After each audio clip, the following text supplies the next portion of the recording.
So we are getting down to our final calls, and I'm really excited today that I have the lovely Stephanie Hartshorn on, and Kevin Weckbach, brand new to the show, probably not new to a lot of you because he has definitely been in the Denver scene and a seminal artist and teacher, and is now down in New Mexico, transplanted himself down there. And Susan Raymond, who is a sculptor and just a wonderful artist in the show, who's been in the show, took a little hiatus and has returned. So very excited to show you Susan's work and what she has going on here too with us, and talk about her process. In fact, you know what? I'm just going to dive right in, Susan. I'm going to shine a spotlight on you today. Oh, there you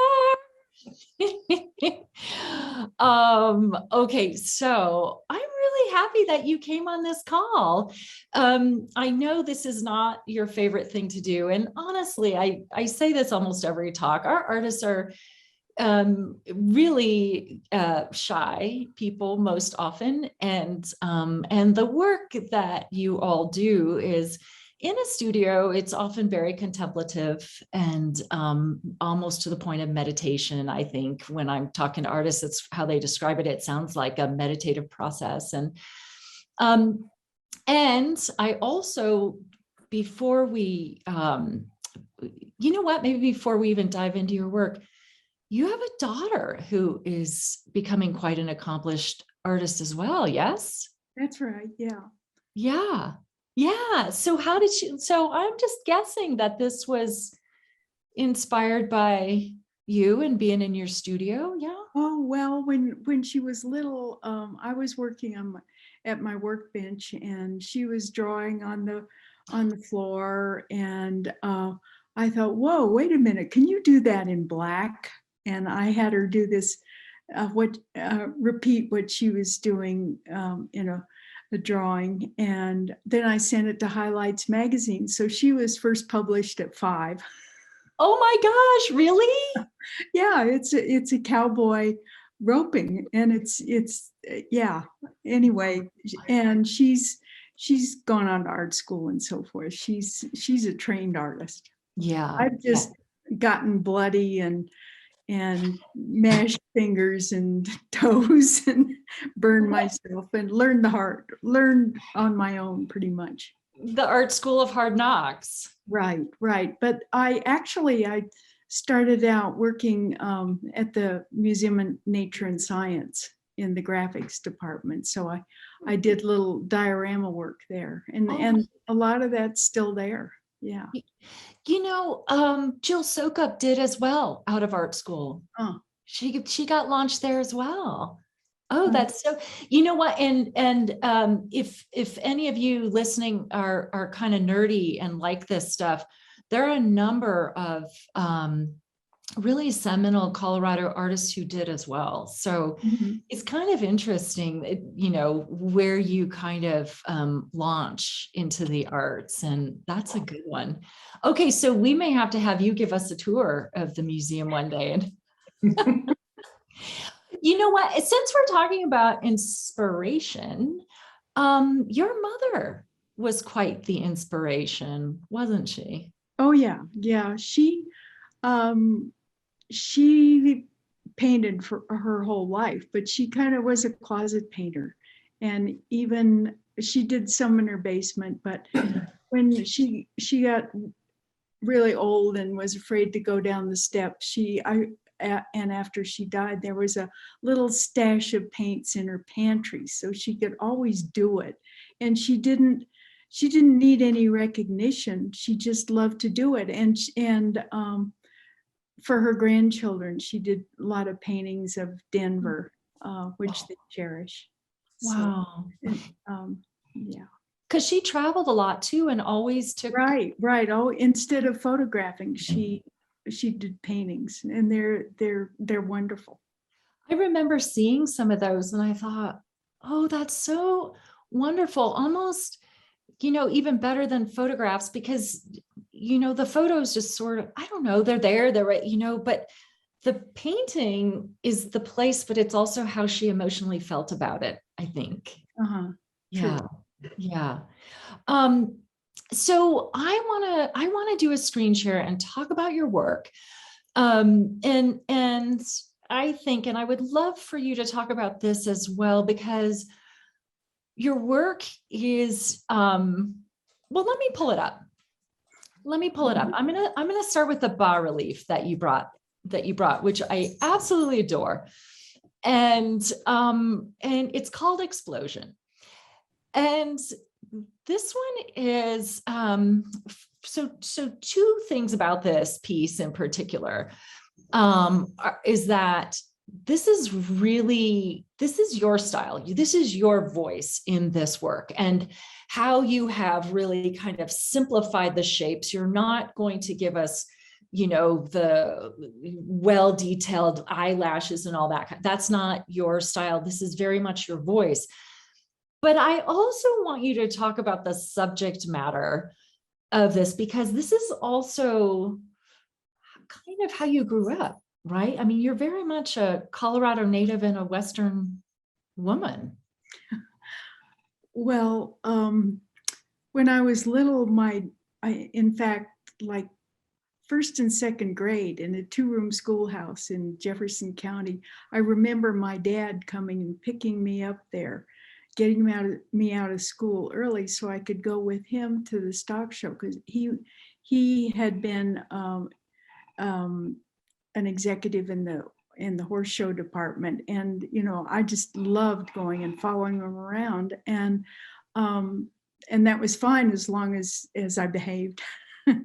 And anyway, so I kind of grew up with stock shows, seeing the shows and behind the scenes, and watching show after show after show, and just always intrigued with the power and the animals and the dynamics of the whole thing. Anyway, in this particular piece, it's just like every time a bull came out of the chute, it was like centrifugal force, all this, the cowboys radiated away from the bull for obvious reasons. And the clown had to get close in, but be safe.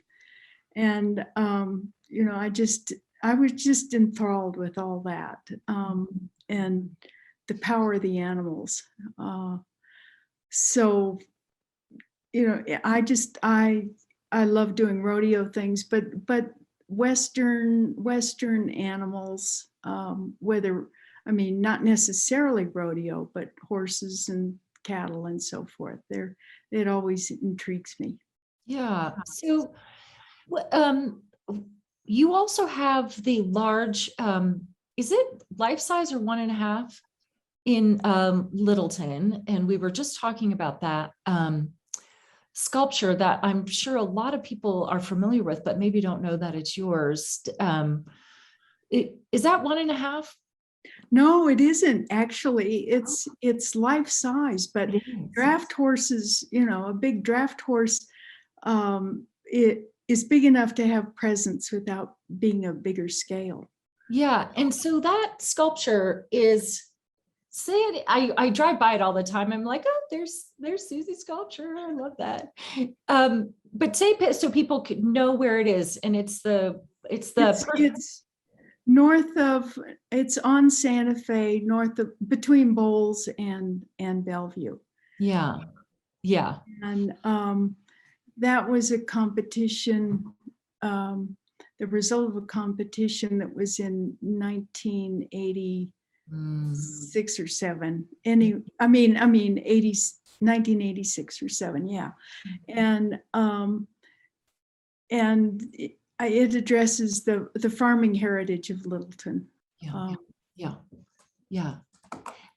It's, and I was telling you that it's also kind of one that, you'll see people get their pictures taken with it. And it's really quite a popular sculpture, as busy and nutty as it's gotten, and the town has gotten built up. But that is a sculpture that people absolutely adore. And I do as well. And so, you can probably tell that Susan Raymond is not 6 foot and 200 pounds, but is a sculptor and does quite some large pieces. Now not so much anymore, right? Not so much. Yeah. But, But this is a really demanding medium, especially for a woman. And I'm wondering if you would talk about, I'm pulling up Pickup Man, but I'm wondering if you would talk about how you got into sculpture.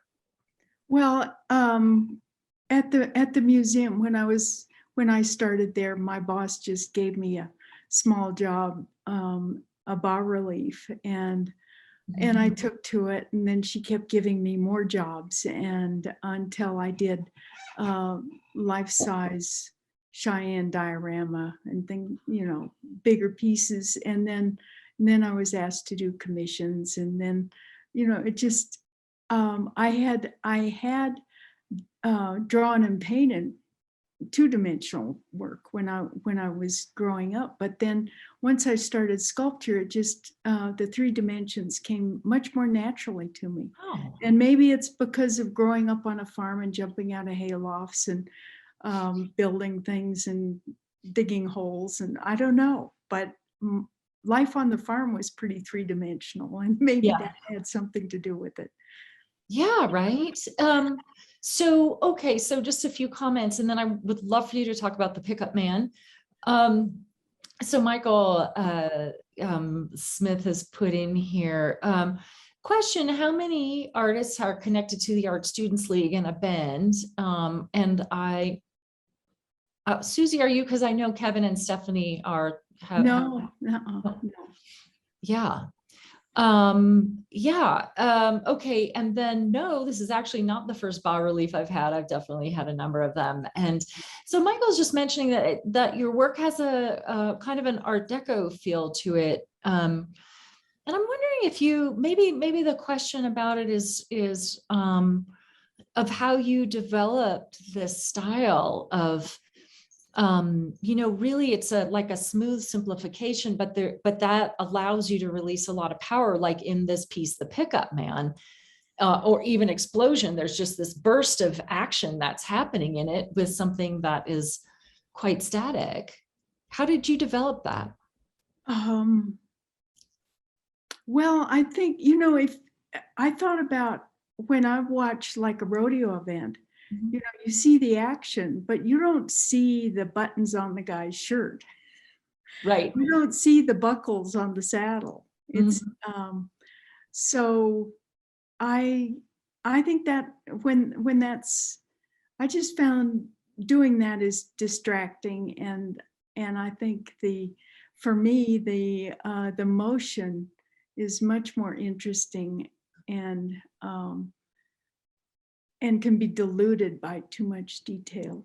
Yeah. So, and I think this is the perfect threesome of artists to talk about how the emotion or the action can be diluted with too much detail, because all 3 of you really have this wonderful way of approaching your subject matter that simplifies as much as you possibly can, quiets the, everything that could possibly distract from what you're trying to communicate, which I think maybe let's all try, and I'm going to ask you all about that. But and so what, so I'm going to show your 3rd piece, which is marble and steel. How do you pick, like, what's going to be in stone, what's going to be sculpted in clay? Like, how do you pick? Gosh, something with so much action and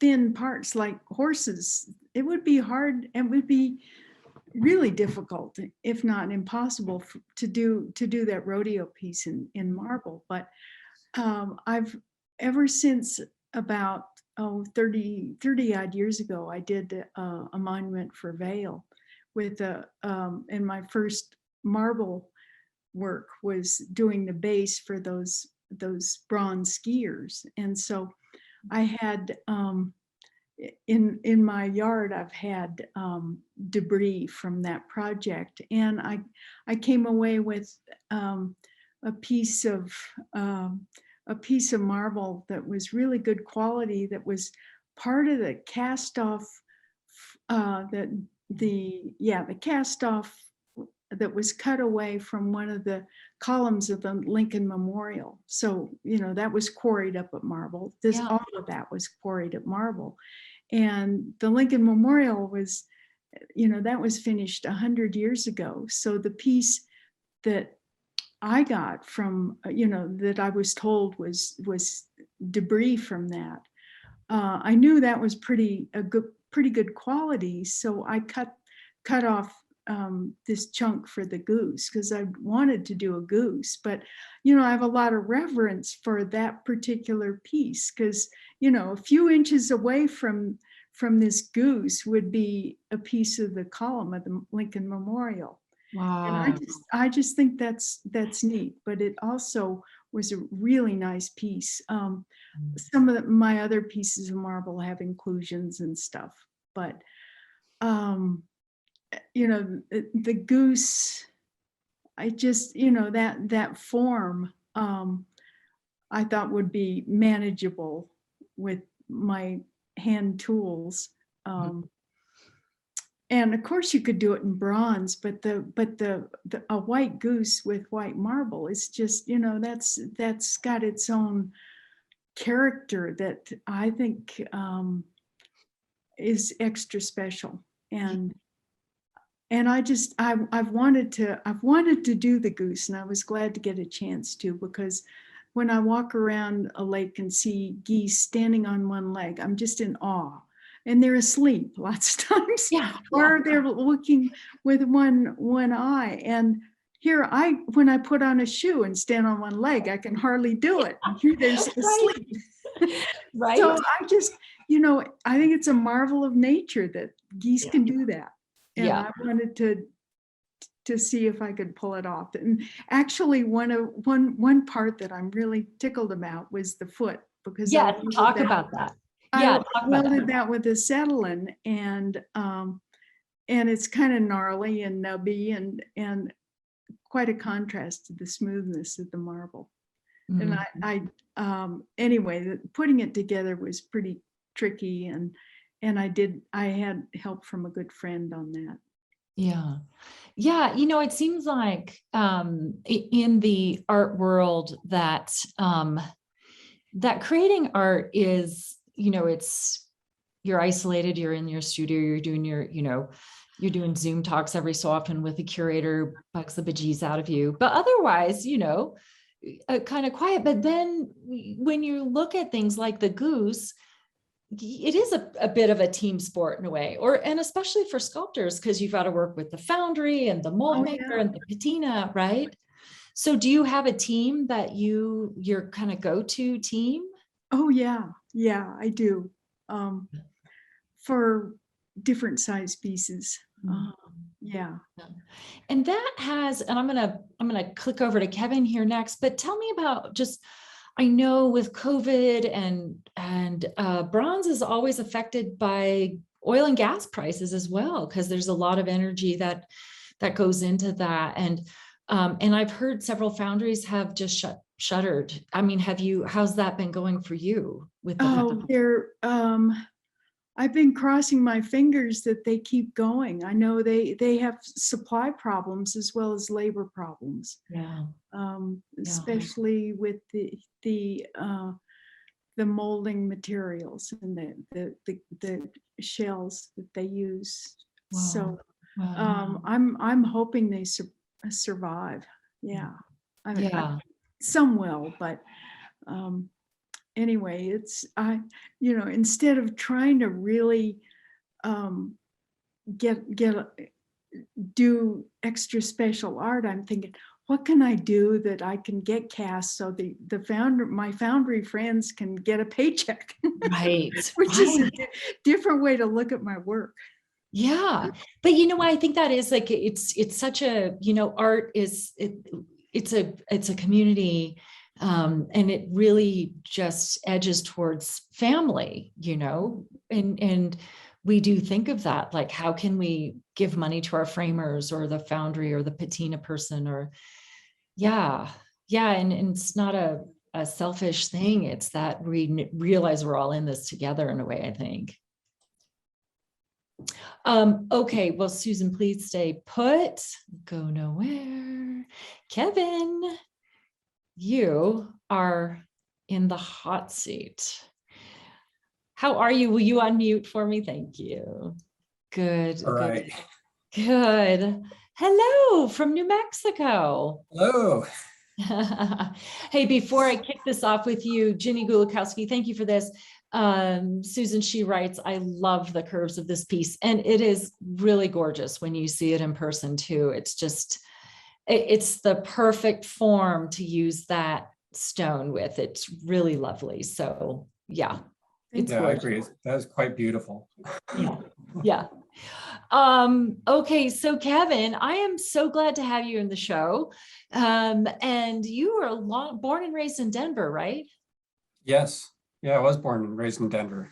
Yeah, and then you just took off for New Mexico. Why'd you leave us?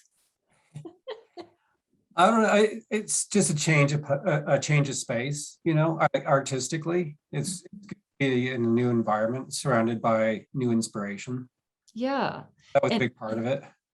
And so I'm going to pull up your work here next, but is that the work we're seeing, that's all kind of a reflection of new space, all that? It is. Yeah.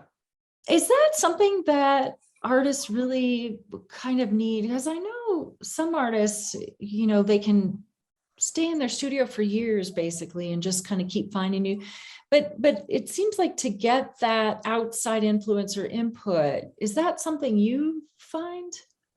It wasn't the only reason. There's actually a couple other reasons.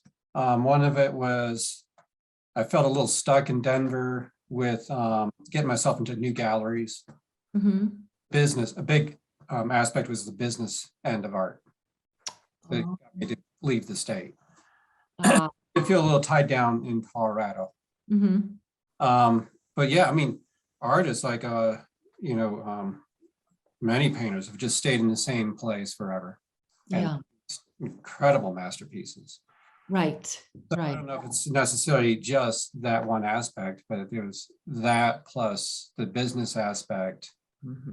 I did find somebody down here who I'm dating, and that's turned out just as great too. So that was yeah. So nice. a little of everything. And I've been coming down to New Mexico since I was in my early 20s. Mm-hmm. There is something familiar about this. It doesn't feel completely foreign either. It feels like I'm at home. Yeah, right. Right. So, it's kind of interesting too, in talking to Susan about the foundries and the business side of it really is not something I usually, talk about on these calls, but I think because of COVID, I mean, maybe that is really something to talk about. So finding new galleries, how has that been going? Well, I got right away. I got into a gallery down here. It wasn't too hard. Great, good. And the galleries are still doing okay? They are struggling though. Yeah. It's hard to get people walking in the doors like it used to be. Mm-hmm. And do an opening is also mind-boggling hard these days because of all the different things you have to think about. Different regulations, and the state regulations is part of that. Yeah. People's comfort zones is part of that. So it's thrown a whole new, ball of wax into it that just nobody ever could plan for. Right. And I think at the end of the day, everybody wants, nobody wants a super spreader event. Everyone wants our people, artists and patrons to be safe. And so yeah, everybody wants that. Yeah, right. Okay, I'm going to do a screen share, but first, Michael writes, some years ago, I acquired a watercolor on torn paper by Kevin. It is a winter scene that perfectly captures the cold brilliance of a winter day. Thanks so much. Oh, you're welcome. Thank you. Okay, let's do a screen share here and jump into the work that we have. So their name is written. So tell me about the title on this one. I love this painting and put it in the I put it at the end of this kind of hall, so that what I love about it is you can see it from a big distance, and then it's like a tractor beam. It pulls you into it, right? And you're just, all of a sudden you're right in it. And it's luscious. But tell us about that. And their name is written. Sure. I mean, the title is very personal to myself, so it's going to be impossible for anybody else to figure it out. Yeah. Okay. Just to let you know that aspect. Okay. This scenery is at a canyon that I go to fairly frequently down here. It's a very well-known canyon. It's a very small canyon. It's only maybe about a mile long. So it's a very, very small, short canyon, but it's just gorgeous. It's called Diablo Canyon, and it's the end of a very long trail that's lasted about 2,000 years. So way, way, way back, the Native Americans would use it, and the trail ends right around this, where this canyon is. Mm. End of the trail is it's in Mexico City. Is the other end of the trail. So it's a very, very long old trail. Mm.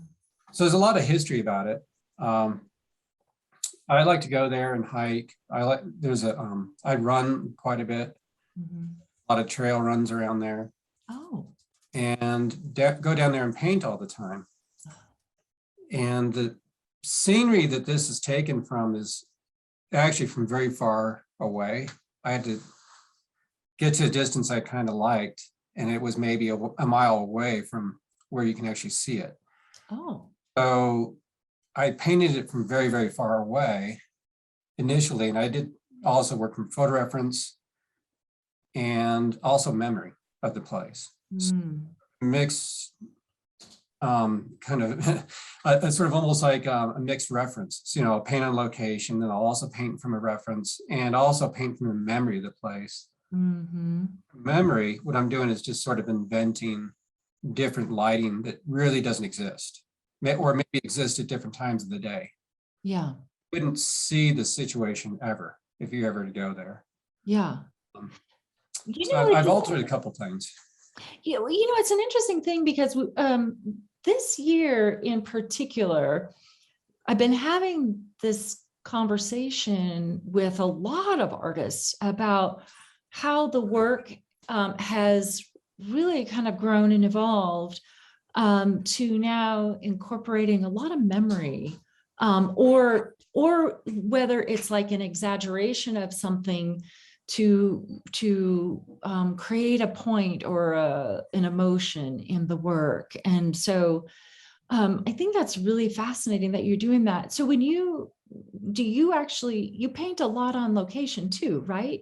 Do you do that? I do. Yeah, quite a bit. Mm-hmm. Yeah. And some weren't, like this one in particular that you're showing now wasn't painted on location. Was not? Was not. Yeah. Red walls. Yeah. Yeah. And that too is sort of a mixed smash of painting from reference and memory. Mm-hmm. Mm-hmm. And actually different landscapes. Really? So, yeah, it's probably a mixture of 3 other locations. Oh, really? Wow. Yeah, so the place really doesn't exist at all. Oh, wow. Okay, good. So if you were to put like a little X marks the spot on here, you'd drive people crazy. Yeah, you had to go to 3 different places. One's in Utah, another one, actually 2 others in New Mexico. Nice. You'd have to do a lot of driving. A lot of driving, right? Hey, Yeah. so to do this work, is this is an evolution in your work then? Yes? It is. I mean, I feel like I'm still evolving. Actually, a little bit more rapidly now since I've moved here. Mhm. I've gone through a lot of changes in the last, I'd say, 4 years. Yeah. A personal level, emotional level, all kinds of things. So a lot of it is how I'm responding as well to my work. So my work, I feel like, is changing quite a bit, pretty quickly. Mhm. It's more, I'm actually getting a little bit more expressive with my paint application. Oh. I used to really hold on to the imagery, Mhm. and I kind of learned that, I'm not painting a photograph. Yeah. It's not a reproduction of a photograph in oil. That's ridiculous. Yeah. It sort of freed me up to kind of paint with a little bit more emotion and respond more to what the painting needs. And that's how I'll make these changes Yeah. on what the painting needs in composition and drama and things like that. But, also on a personal note, and going back to the title of the first painting that you showed, Yeah. um, I've been raising my son for the last almost 18 years, almost all by myself. Mm. Single dad raising my child all this time. He's finally moving on into his own, and that's been a very bizarre transition in my life. Yeah. And I've moved to New Mexico, and so there's this whole sort of uprooting and reinventing of myself. And my son has reinvented himself. He is transgender. Mm. So to learn about that aspect and to also learn through his lenses what that experience is like Wow. has been very eye-opening. Wow. And so in doing that painting, the title is basically, their name is written. It's sort of based on the idea of the transgender. The name there really comes from, it's sort of, there's you in transgender world, you have they, he, or you have they, he, and she. Mm-hmm. The they is sort of, we consider maybe non-binary or something like that, but you're neither or. Mm-hmm. And so my son's been has a little bit of that, and having them change their name over the time has made me realize that that even with myself, that change is constant. Yeah.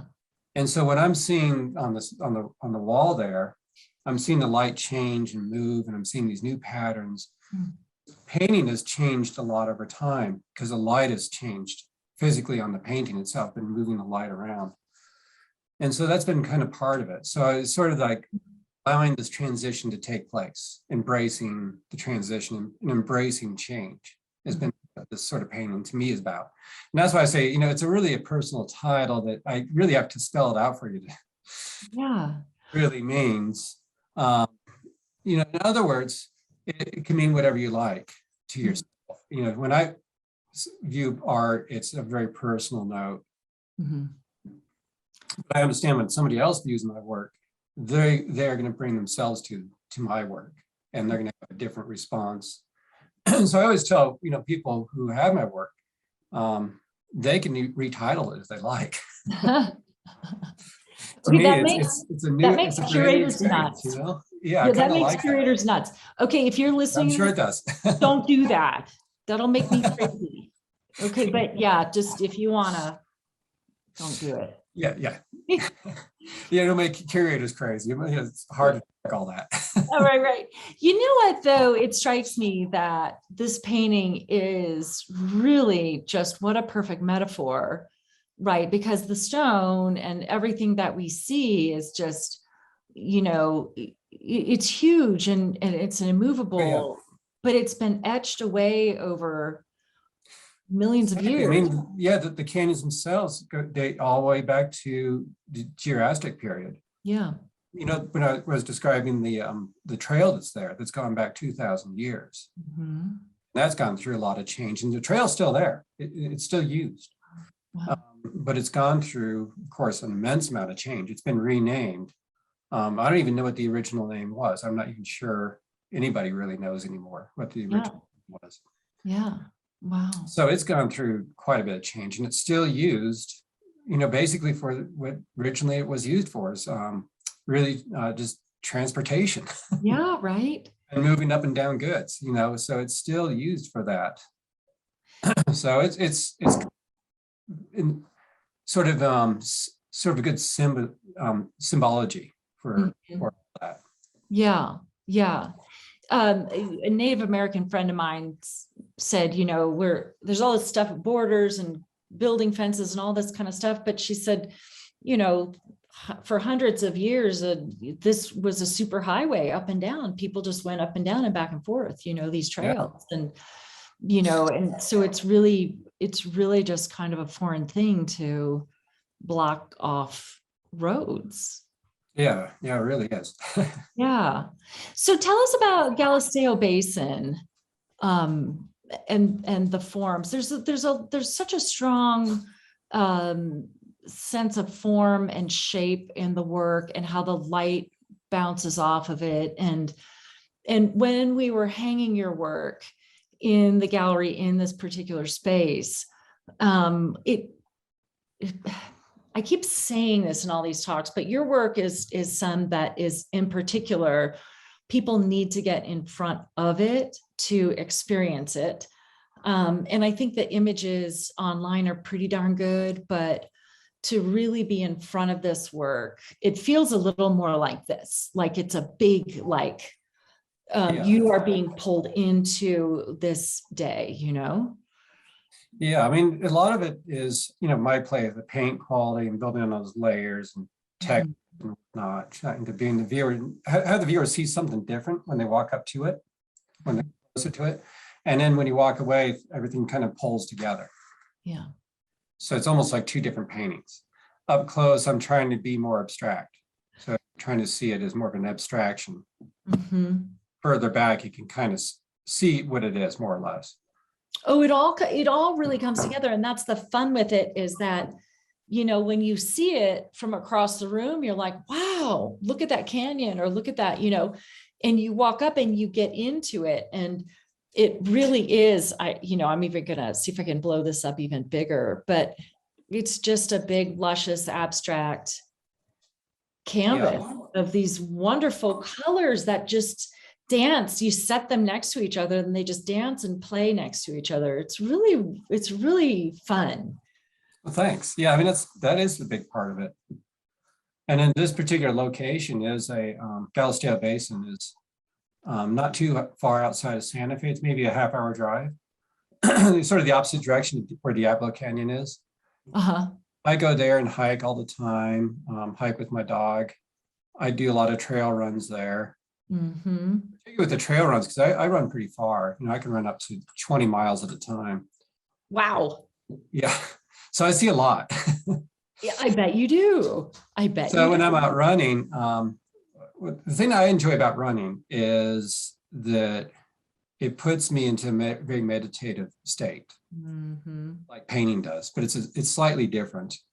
Painting, I'm always, looking at values and colors, but there's times when I'm running where it's sort of a combination of both. I'll be running and I'll just be observing all this beauty around me. And it'll dawn on me. It's like, oh, go back to that place and paint it. Oh, really? Wow. Yeah. So that Galisteo Basin, I actually dragged the painting to that location, and it's 2 miles in up a mountain.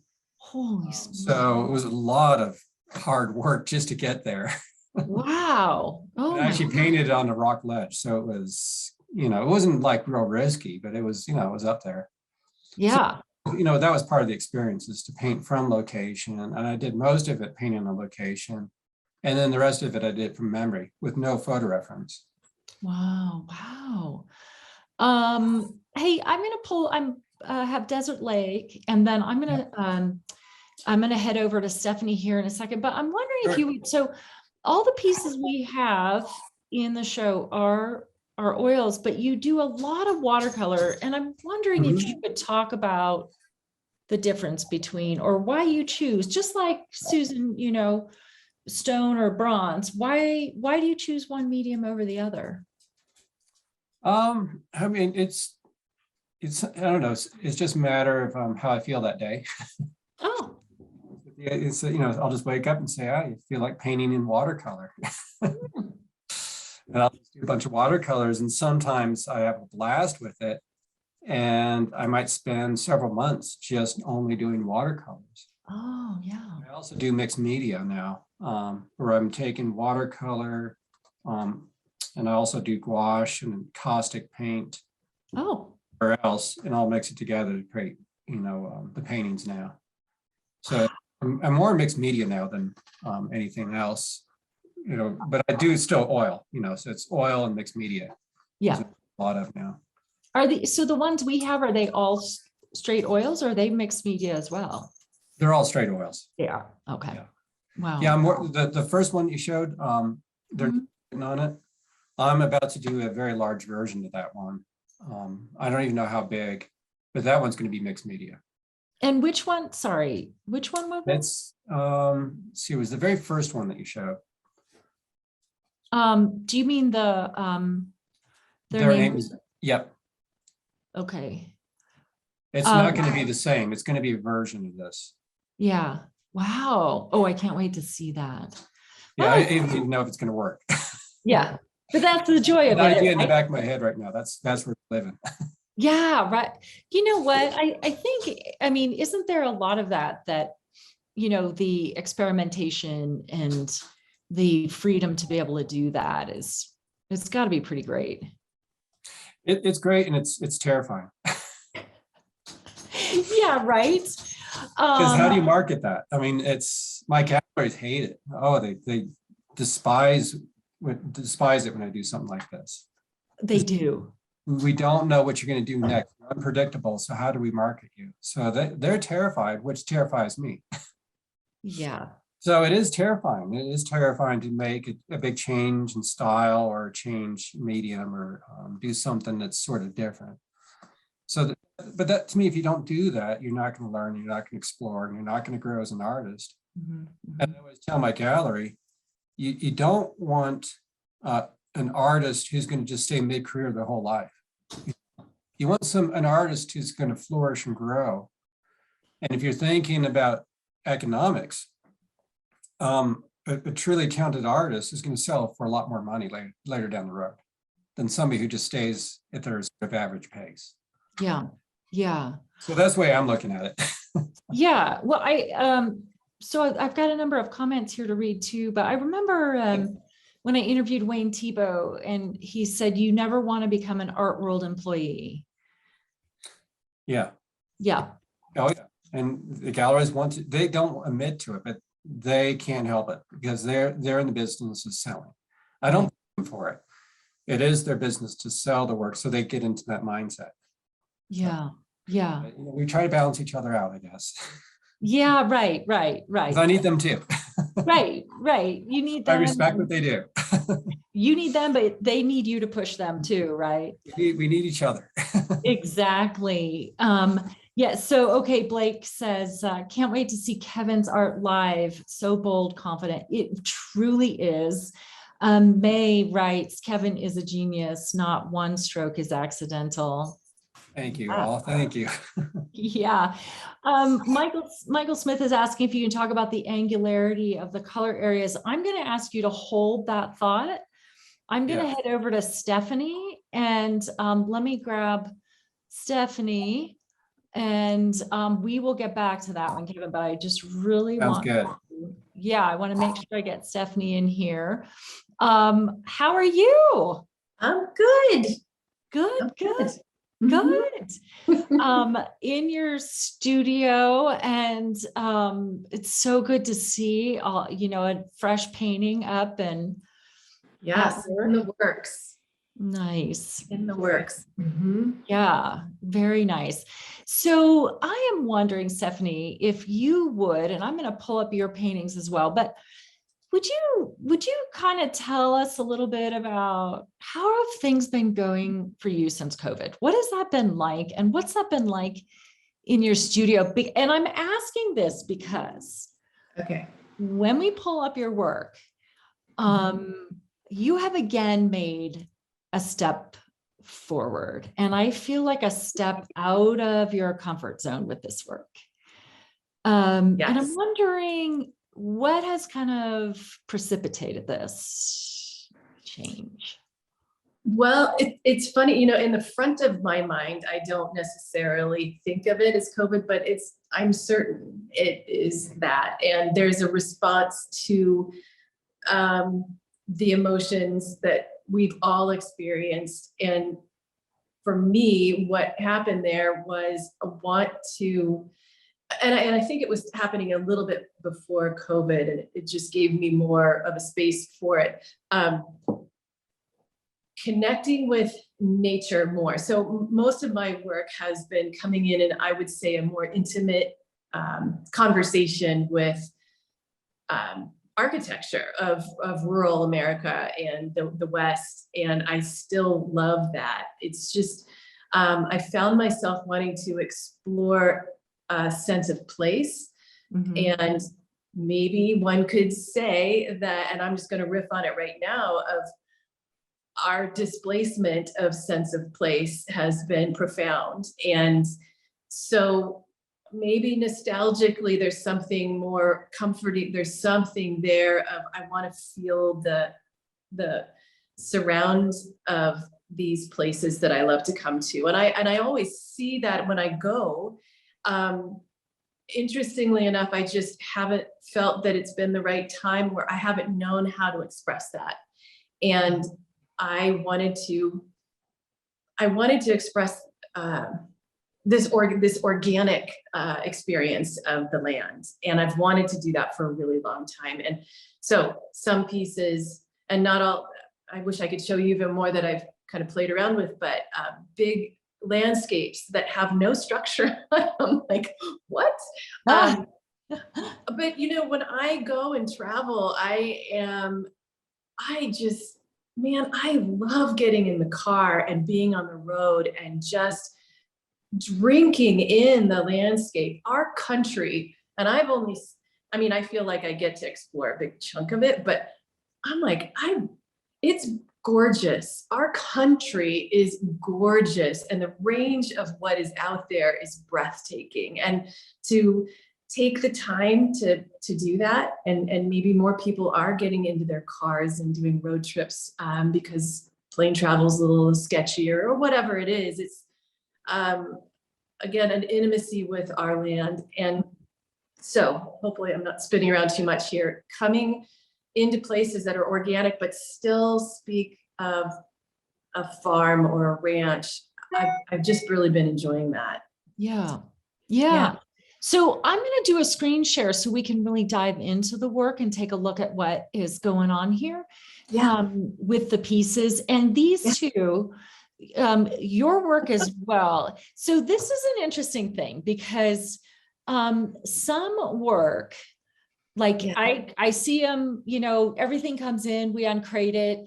It's stacked up against the wall. It's just everywhere. I always tell people that's my Christmas right there. It's like, oh, another painting for me. Yes. No doubt. Oh, a sculpture for me. Wow.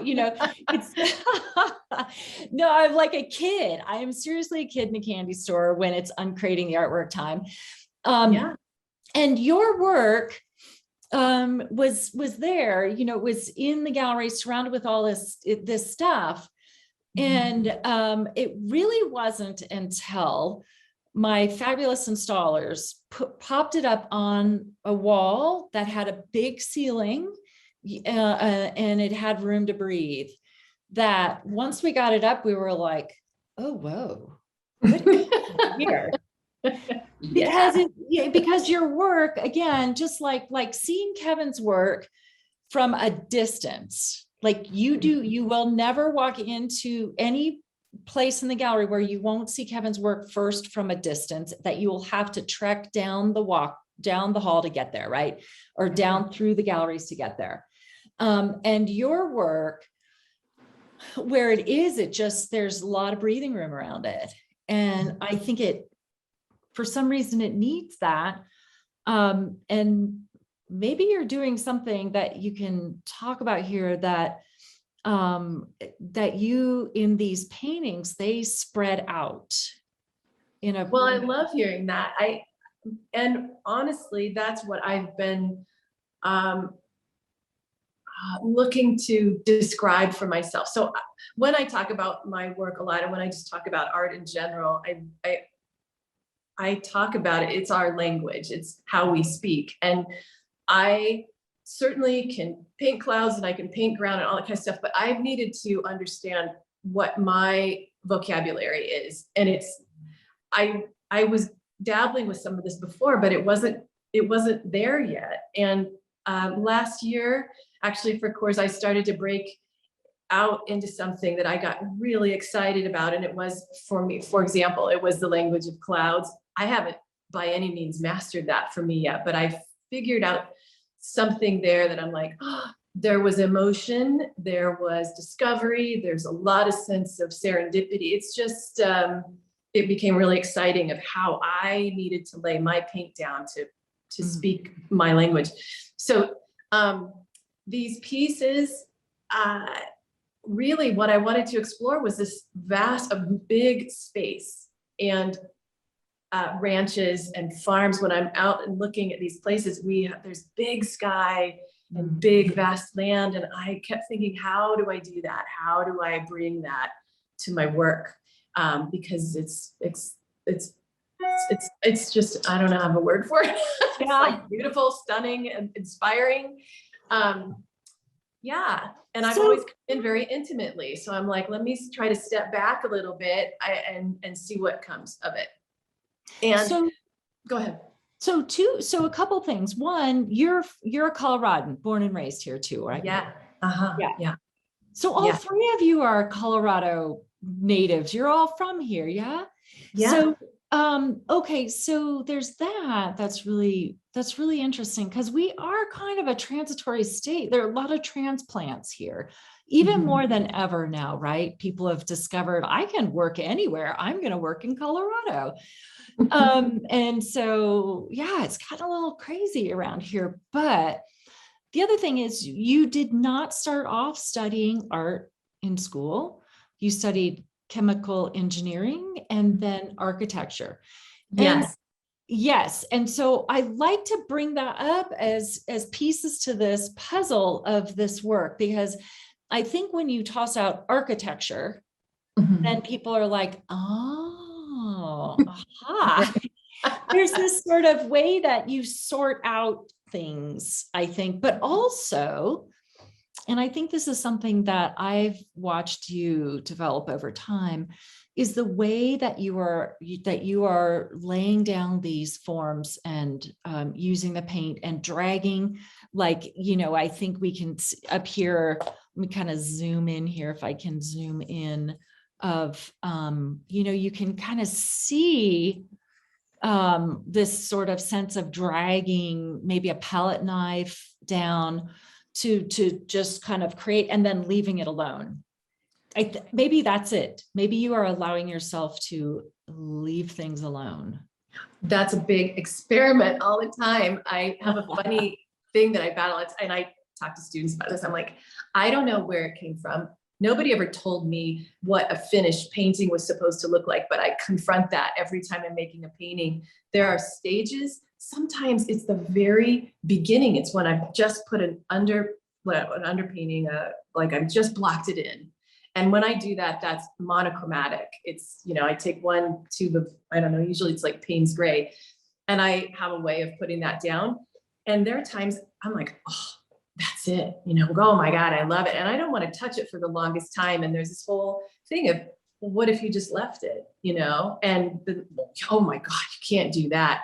And so this is a big dance and a conversation in my studio all the time of what can I leave and what do I still need to feel like I finished? And when people say, how do you know it's finished? I don't know. I'm like, yeah, I don't really know, because each one talks to me very differently. And if I'm feeling maybe pressure or insecure, I don't know what it is. There's certain times where it feels I'm going to go safer. And when I go safer, it's a little more finished. And then when I feel a little more open, it's less finished. But the work I put in this year has more areas of being raw and expressive. And that's just thrilling to me, to be tapping into more. I really would like to leave that more. And that, I don't know, there's a layering, there's beautiful textures. This piece in particular, anybody who, if you go to this, please get right up, get your nose right in there. There's some stuff in here that I'm so excited about that I have a hard time letting this one go. But I gotta tell you, this one when I saw the image of it, I'm like, okay, all right, it's a little different. Right. Yeah. But then when we hung it, the Yeah. installers and I stood there and we're like, that's a sleeper. That one right there is like, it's, you know, because it was Mhm. like, oh, wow, I didn't expect that to happen. Exactly. Yeah. Yeah. Yeah. Yeah. Beautiful texture and like Mhm. movement and energy and this whole just really feeling a connection to Western Colorado. That one's in Southern Colorado. That image is specifically from a place that I would drive by often when I am on the road to Santa Fe. I have a gallery down there and I see this property all the time. Like, God, I want to paint that. I finally made a point of pulling off, going backwards, getting on the frontage road and just soaking it up. And I've done a couple paintings now, but this one started as a tiny one, maybe 5x5. Which one? So is this the The one one that you I have? just saw, the one you Oh, just the have up fence was a line. little 5x5. And I'm like, I'm going for it, man. I'm going to do this large. And it was just a Mhm. real thrill. It was really fun. Yeah. Yeah. Okay, so I cannot believe it. We have been quite chatty this afternoon. But I want to kind of click through your images and Yeah. then. Yeah. So these little 12x12s, I absolutely adore. These little sugar rails, and the last one that I just had up. Yeah. This is your other large painting, Campbell's watering hole, and I'm just going to bring this one larger too. Yeah. You know, and I think of all your paintings, this one really, this one is so expressive in such a held together way, in like a very quiet way.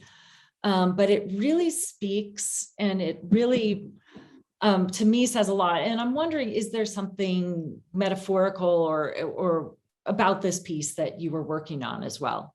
Oh, no, no, no, again, space, you know, and feeling the vast space of our rural, like our rural open space. And it's not available to everybody, you know, and anytime I want to bring that. I've had the good fortune of being able to go out and explore and the willingness and the spontaneity and the drive and all that kind of stuff. The curiosity to go out there and see what's there. And again, this is one that I'm like, oh, I love the quiet presence of something here, right? We've got some structure and, you know, presence here, but it's just this beautiful, quiet spot where the you know, cattle are going to come and get their water. And then the colors that we celebrate all the golds of Colorado aspens, but there's a whole other beautiful palette that happens here in the fall with our Campbell oak, and it's stunning, you know. And this is space that I don't know. I believe in. I don't want to say protecting it, but the value of it, and just. I'm kind of losing my thread there, but it's beautiful. No. And I want you to feel that space, you know, going out there. It's just like, I'm small here, and look how gorgeous this is. So yeah, and this one too, the flying bee, and then you know, this one, I just adore this one as well. And you've done a whole series on motel signs, and this one kind of had a little, you know, just sort of looking at this past, and so many things about this that are just of the past, which is kind of hard to believe that. I know. It's not that long ago. I know, it's not that long ago. And I kind of smile about at a time we probably saw these a little bit more often and they were more active, and we didn't really think too much of it. And now that they're gone, or they've been switched out for, you know, modern shell station or whatever that's really slick and manufactured and just printed out in a sense, these now stand out as these beautiful sculptures, in my opinion, and icons of a particular era. And that's one that when I talk about me painting, when I say I paint the West, this is my West. My West isn't necessarily, I mean, I paint ranches, but I didn't grow up on them. And I didn't grow up on a farm. I love all of those things. but also sitting in the back of the car as a young girl, looking out the window and passing motels and these gas stations and the signage. That's also the West. And this is in New Mexico. It's just out there. It's, again, big space, big sky, and these sculptures. I don't know. They're just, and this one in particular is just, I mean, come on, it's awesome. Right. Right. Right.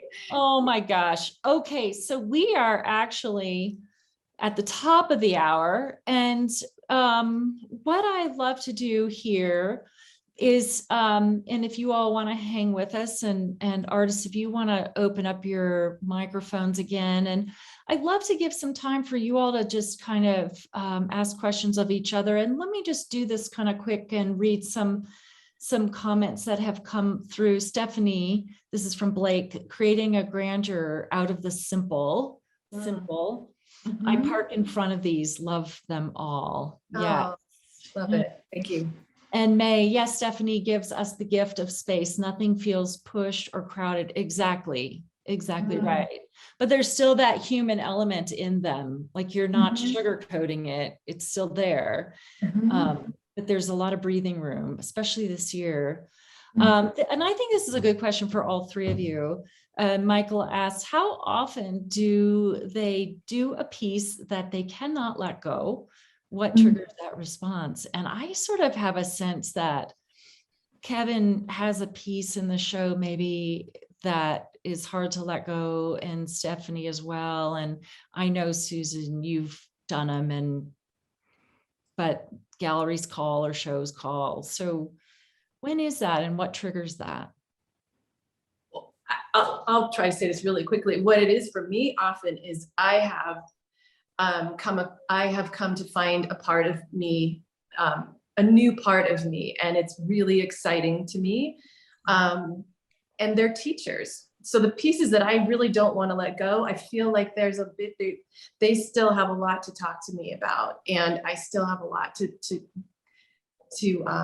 glean from them. And those are the hard ones. They're the most exciting because something brand new just sort of, again, some brand new just happened. What about you? It's like a marker of growth sometimes, you know. What about Susan? How about you? Has that? Well, lots of bronzes are additions, and so you can just hold one, and so it's not an issue. However, like with the goose, that's one of a kind, and yeah, I do have a hard time. I had a little conversation with myself, sort of hoping that the goose comes home. Yeah. Yeah. And yeah, one of a kind. I feel like that. And Kevin, it seems like maybe the name is written, or, you know, is almost, yeah. I don't know. It's, I'm sort of like Stephanie. The ones that I really want to keep learning from are the ones I want to hold on to. Like, even if it means a lot to me, it actually is even more meaningful if it means something to somebody else. You know, not for them to buy and hang on the wall. That's one of the hugest compliments you can get as an artist. Right. So that just, to me, is even more worthy than just holding on to it for myself. Yeah. So it's sharing the love, you know? Yeah, right. Yeah. And the willingness to let go too is part of that whole experience I just talked about, you know? So I'm ready for that painting to go. Yeah, it's time. Yeah, release Move on. that. Although I will tell you, Susan, I do catch myself standing at that goose and petting it. That's why I experimented and found a good sealer. So that you good. No, and you know what? It's like I definitely will be like, I don't touch it after I put lotion on my hands, but sometimes I'm like, just a little pet. It's well, so good. I was about to say, be careful, Susan. I'm going to pet it too. I know you guys don't will. say that there's a nice seal on it. So tell everybody to stay away. It's gonna have like this highly polished spot. Right. It's a good thing there was a deadline, because I would have kept working on it, and it would be down to an inch by an inch by now. I love that. I love that. Hey, I want to give you guys just a couple minutes. Do you have questions or comments for each other? Please take over. Wow. Well, I want to say really quickly, Susan, I really loved when you said diluted, like things can be diluted with detail. I wrote it down. I mean, I think that's just fantastic, a way of describing the essence of art and really pushing this whole, all three of us, I think, have really talked about an emotional quality in our work. And that isn't something that is always hit with detail, you know, or it gets, I don't know, it's diluted by it. Yeah. Well, thank you. Yeah. Yeah. Yeah, I agree with that. Yeah. Felt the exact same way. You know what, isn't it? Maybe there's something that if you spell too much of it out, you take the participation of the viewer out of the equation. You deprive them of their chance to imagine. Yeah. Mhm. Yeah. Yeah. Right. Yeah. Right. I think that's it. Yeah. Mm-hmm. All right. It's also not how we live most of our lives, which is through dreams in our sleep. Mhm. You remember every Process. detail, right? Yeah. That's a good point. I like that. Yeah. Yeah. You remember Yeah. the essence. Right. Right. Well, I look forward to meeting you in person. I know. I am too. Yay. Yay. Well, this is going to be wonderful. So January 3rd is the preview. And so just a kind of a quick little housekeeping. Vax cards are required, masks. If you're not vaccinated, you have to wear a mask. I'm just really hoping that, you know, I think our audience tends to be one that is vaccinated and is cautious in that way. And so, you know, and of course, if you don't feel well, please stay home. We'll get you in. We'll get you to see the work at some point. One question with that. Go ahead. Do you need the actual vaccination card or is a photograph of it or? Photo, yes. Yeah, photo of it, the My Colorado app, if you have Yeah. that, but certainly I just got take a photo. Yeah, take a Great. photo of it. That'd be great. We do need people to RSVP. We're just trying to be really safe. And, you know, just try to not contribute to anything dangerous for people from our end of it. And the next night, the mask mandate will be lifted. I will definitely be wearing a mask, but I just would encourage you, and we'll have masks available at the door if you feel like that. Let's just try and be safe and safe for each other too. So anyway, with that, wow, you bunch of chatty Cathys. What?